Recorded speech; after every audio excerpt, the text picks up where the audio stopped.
Hey everybody, it's Luke with Figure Me Out, and today we've got something special. We've got the Star Wars Black Series Hyperreal Darth Vader. This is the first in their Hyperreal line, and very excited to review this. Taking a look at the packaging, on the front we've got a nice shot of Darth Vader. That's really cool. On the side, we've got another picture of Darth Vader. Talks about seamless joints, highly posable. On the back, we have a nice photo of Darth Vader kneeling, and you can see kind of in there, it's got a little diorama of the skeleton on the inside.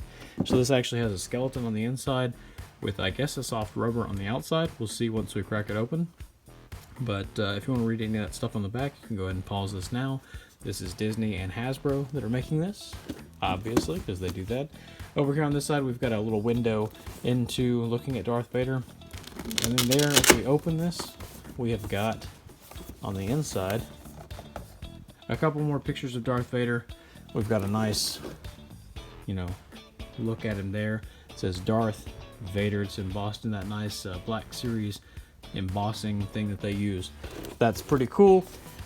Taking a look at the pictures of him on the inside there, you've got a few different poses you can get him in, so that's pretty cool. And then we've got all the different hands over here, which that's pretty cool. I'm probably going to say that a lot in this video. That's pretty cool, because this is the first time that Hasbro has done something like this. This is the first one in this line, and I'm guessing if this goes well, we may be able to see something like this for Marvel. On the top, we got Star Wars Black Series. That would be pretty cool too. So on the bottom, we've just got some nonsense and a barcode. Let's go ahead and get this thing out of the box, and we'll take it over maybe to the light box, maybe here, depending on how big it is, for a closer look, because this is in the 8-inch scale rather than the 6-inch or 3 3/4 inch. Taking a look at accessories, and first off we have this base piece. It's kind of like that throne room grate kind of thing from, what was it, Return of the Jedi? And so that looks pretty cool. It's got a little clip on the side. Fell off whenever I took it out of the packaging, but I think that's so that if you have multiple of these, you can actually clip the base pieces together. So that's pretty cool.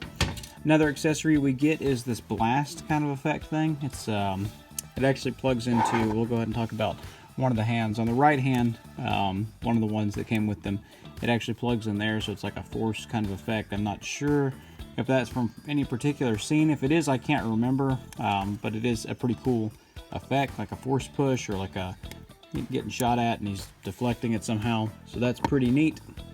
The other accessory, of course, we get Darth Vader's lightsaber, which looks really good. Mine was slightly bent out of the package, but I think that's just because of the way that it was in there.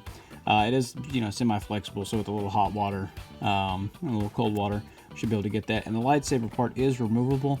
It is actually beveled at an angle. I don't know if you can see that very well or not, but there is an angle that it goes in at. So if you try and put it upside down, it doesn't want to go in all the way, but then you turn it, and it'll plug in all the way. So that's pretty cool. I like that a lot. Talking about the rest of the accessories, we've got some hands. We've got fist hands. We have open hand grabbing hands. We have the Shooter McGavin hands. We have two of the open hands. The one on the right hand has that peg hole. The one on the left does not. And finally, we have a trigger type hand for the right side as well. Taking a look at Vader himself, and man, that is just an awesome sculpt. Just phenomenal throughout. You got the shine on the helmet. You got the eyes are just right. That chest piece, all the buttons on his little console here are painted. One thing to note about this, it's got that rubbery outside. So the outside is almost like a rubber material, and then it's got a skeleton on the inside. So if you actually, if you pop off like one of the hands, you can see there's a skeleton underneath, like a metal skeleton, and this is just a rubber overlay, but it makes it seamless to where there's no visible joints, and it's just wow. I think this is probably the next step, evolutionary step in action figure technology. I mean, this thing is just incredible. Yeah, everything's just painted so well. Whenever they first came out with these and said, oh yeah, we're going to do 8-inch Hyperreal figures, everybody I think was kind of like, oh man, you're going to make us collect another size. But having it in hand, I don't think they could have done this with a 6-inch, and this is just awesome. The texture on the cape and everything, I don't know if you can see that fabric, it's just really, really nice. And on the 8-inch, it really looks just well done and professional and just awesome.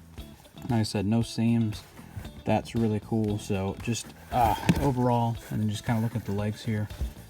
Overall, just awesome, awesome, awesome. No seams anywhere. I mean, just literally looks like a statue until you start posing it around and you realize, oh my gosh, the statue moves. So that's really cool. Amazing detail work there. I can't stress that enough.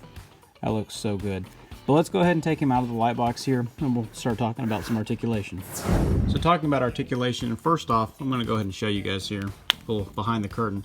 Underneath the helmet, there's a double peg, so this actually leans back and forward, and then there's a double ball right here, so you can get a lot of movement out of that helmet, a lot of emotion. So you can get kind of a pivot on either side, you can get a full rotation, obviously, and you can lean it back really far, and you can lean it forward just really far as well. Like, just awesome, awesome articulation there. At the arms, they go out to the side about 90. It feels like you could rotate them all the way around. I'm not going to because of that rubber. I'm afraid it might get caught. But there is a bicep swivel there.